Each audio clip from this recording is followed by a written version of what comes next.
में देखते हैं, लालू जी, नीतीश जी, ऐसे ही लोग, यह नहीं कि उनका परिवार, ऐसे ही संघर्ष करने वाले लोगों को मुख्यमंत्री के रूप में।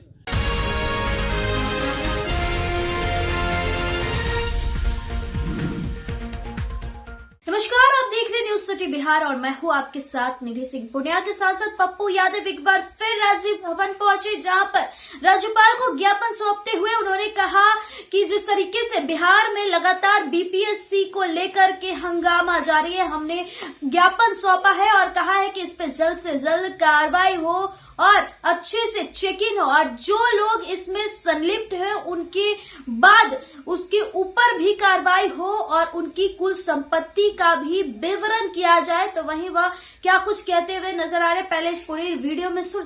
था कि ये जांच का विषय है, साल भर में जो परीक्षा पेपर लीक आउट हुआ है, प्रश्न पत्र जो भी सारे डिटेल हमने दिए हैं कि उसकी पूरी जांच हो।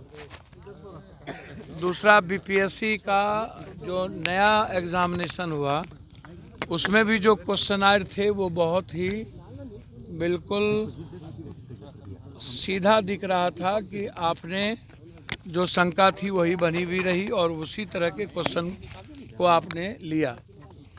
बीपीएससी के पूरे प्रकरण की जांच उन्होंने आश्वासन दिया कि हम जांच करवाएंगे और जो लोग भी इसमें इन्वॉल्व हैं उसकी संपत्ति की भी जांच। इसमें यह भी मैंने कहा कि सिपाही घोटाले में संजीव की पत्नी का फोटो किसके किसके साथ है, क्या कारण है, कौन कौन नेता हैं जिसके साथ बैठ के वो मज़े ले रहे हैं, जो कोई अपने को कहते हैं कि मैं बड़ा आदमी हूँ, बड़ा नेता हूँ। सभी इन घोटालेबाज का जो रिश्ता है इन नेताओं से है, जो लोग बीपीएससी या छात्र के बड़े हिमायती बोलते हैं।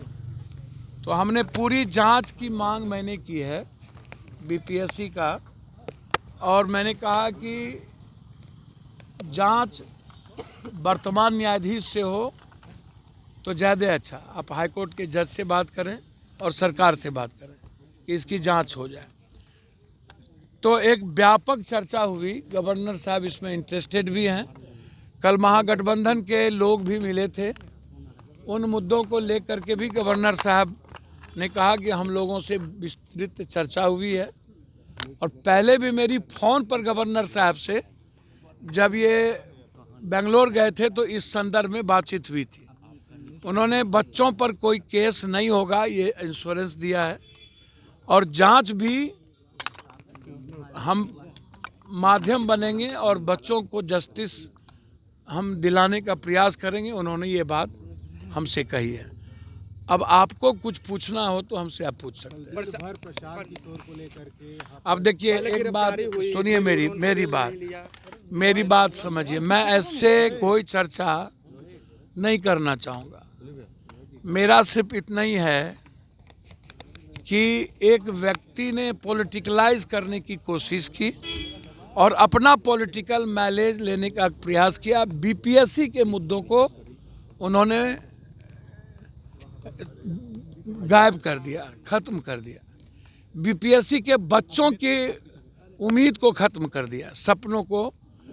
उन्हें राजनीतिकरण नहीं करनी चाहिए थी, ये बिल्कुल गलत था। अनडेमोक्रेटिक जो कानून इजाज़त नहीं देती है सिर्फ मीडिया माइलेज लेने के लिए, जबकि उनको कहीं 300 कहीं 400 व्यूअर्स मिला है, 800। आप अपना चैनल देख लीजिएगा कितना माइलेज मिला है उनको। तो वो गलत फहमी के शिकार हैं। तो मैं कुछ नहीं कह सकता हूँ।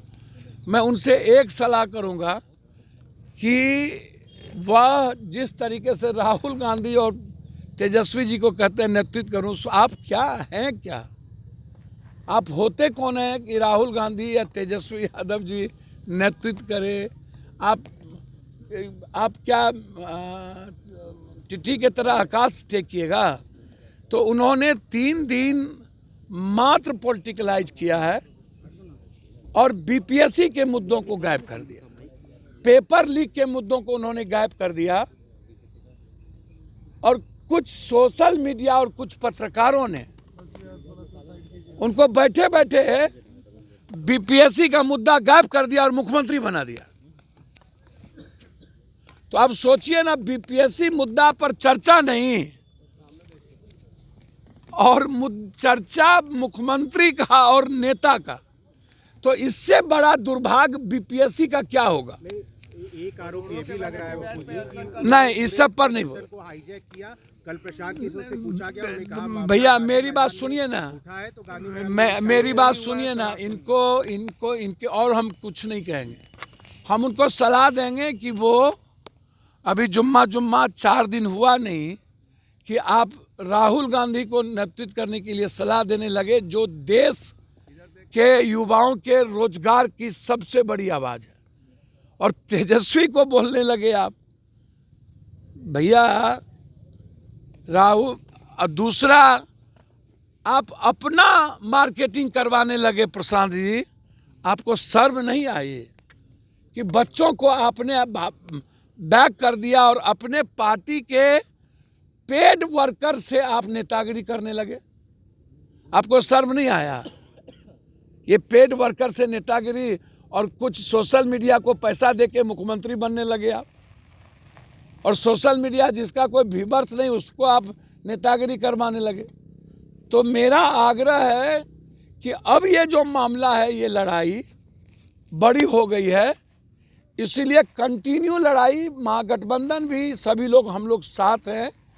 12 तारीख को बिहार बंद करने का हमने निर्णय लिया। पप्पू यादव जी 12 तारीख को भी न्योता दिया हर की भैया हम अब हमरो न्योता देन हूँ उनको। 16 दिन के बाद जो आदमी लगातार हर पेपर लीक आउट के मुद्दे पर लड़ रहा हो, और मुझे कोई मतलब ही नहीं है ऐसी राजनीति से, जब कोरोना और बाढ़ से राजनीति का कोई औचित्य पप्पू यादव का नहीं है, तो ये तो बच्चे से इन मुद्दों को लेके, नीट्स के मुद्दों को लेके हम लड़े हैं।